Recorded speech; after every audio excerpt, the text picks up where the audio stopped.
सङ्काशं काश्यपेयं महाद्युतिं तमोरि सर्वपापघ्नं प्रणतोऽस्मि दिवाकरम्।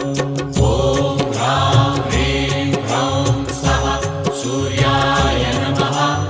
ॐ ह्रां ह्रीं ह्रौं स्वः सूर्याय नमः। जपाकुसुमसङ्काशं काश्यपेयं महाद्युतिं तमोरि सर्वपापघ्नं प्रणतोऽस्मि दिवाकरम्।